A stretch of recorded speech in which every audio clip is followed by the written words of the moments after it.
When Jenna suggested a quiet beach getaway, her cousin Alex agreed instantly. They both needed a break from the city, and the listing looked perfect. An old two-story house sitting right on the sand, with weathered wood, wide windows, and a wraparound porch that looked straight out onto the ocean. The first evening was beautiful. The air was salty and cool, the sound of the waves was soothing, and the whole place felt like their own private escape. After unpacking, they cooked a simple dinner, laughed over wine, and then sat on the porch watching the sun melt into the horizon. By the time Jenna went to bed, she felt calmer than she had in months. Her bedroom overlooked the beach. She cracked the window to let the sea breeze in, closed her eyes, and drifted off to sleep to the rhythm of crashing waves. But some time after midnight she woke to an unfamiliar sound, 3 slow, distinct knocks. At first she lay still, listening. Maybe it was the wind rattling something loose. Maybe Alex had come upstairs. But then it happened again. This time it was unmistakable. Knuckles rapping on glass. Her breath caught. The sound was coming from her window. For several minutes she couldn't move. She just stared at the shadowy outline of the curtains swaying in the breeze. Eventually she worked up the courage to peek out, but saw nothing but the dark beach below.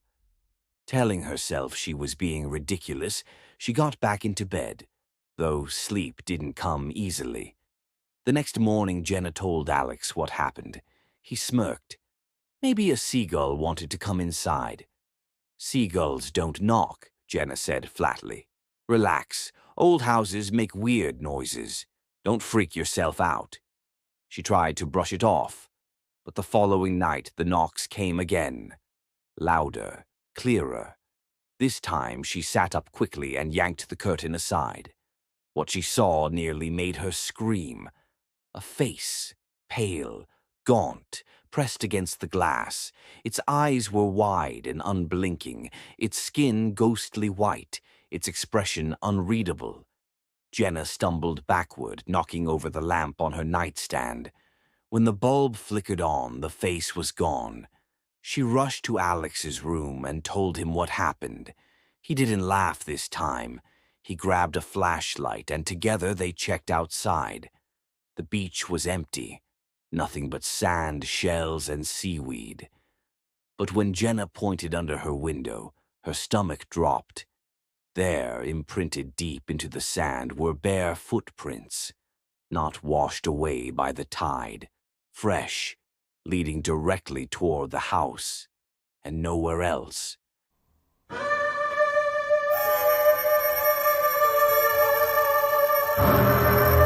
The beach house wasn't just a vacation spot. For a group of friends, it was supposed to be their summer tradition. This year, 5 of them gathered: Sam, Emma, Chris, Lauren, and Megan. The first 2 days were everything they'd hoped for.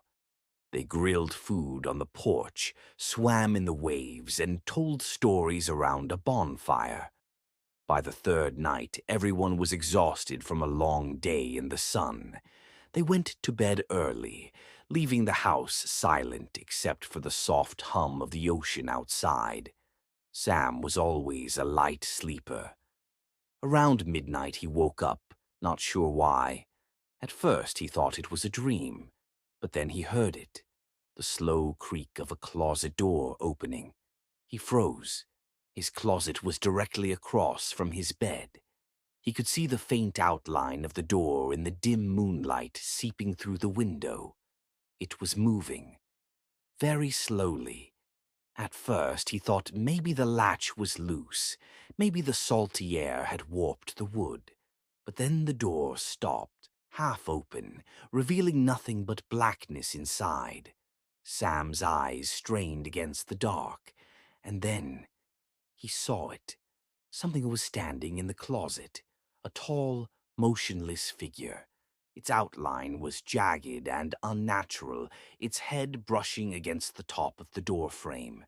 It didn't move, didn't breathe, just stood there, shrouded in darkness. Sam tried to call out, but no sound left his throat. He squeezed his eyes shut, heart hammering, praying that when he opened them, it would be gone. After what felt like an eternity, he risked a glance. The closet was closed, silent. He convinced himself it had been a nightmare. But the next morning at breakfast, Emma's pale face caught his attention.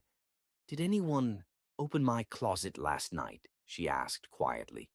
Everyone looked at her, confused. "Why?" Megan asked. Emma swallowed.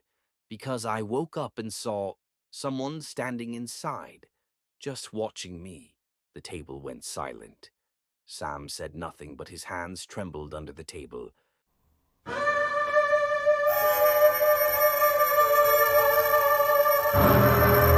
Nina had dealt with sleep paralysis for years. It was terrifying, but she knew the drill. Wake up, can't move, hallucinate, eventually break free. It always felt real, but deep down she knew it wasn't. At least, that's what she thought.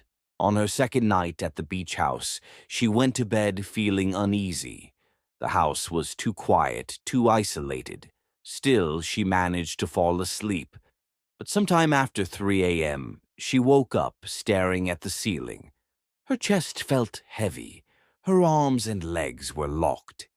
Paralysis. She told herself to stay calm. She'd been through this before. But then she heard something that made her blood run cold. Footsteps, slow, deliberate, on the wooden floor. They were moving closer to her bed. Her eyes darted toward the sound. In the corner of the room, the shadows seemed to thicken. And then a figure stepped forward. Tall, broad-shouldered, with no face. It moved unnaturally, as if it were bending and twisting in ways a body shouldn't. It leaned over her bed. She could feel the weight of its presence pressing down on her chest. Its face hovered inches from hers, though it had no features. Just darkness. And then, in a whisper that sounded almost inhuman, it spoke. "You shouldn't be here." Her heart nearly stopped. Suddenly, the paralysis broke. She sat up, gasping, tears streaming down her face. She fumbled for the lamp, flooding the room with light. The figure was gone. The room was empty. She told herself it was just a dream, just another episode. But the next morning, as she walked to the kitchen, she froze. Across the wooden floor were footprints, small, wet, as if someone had walked through the ocean and tracked the water inside. They started at her bedside and ended at the front door.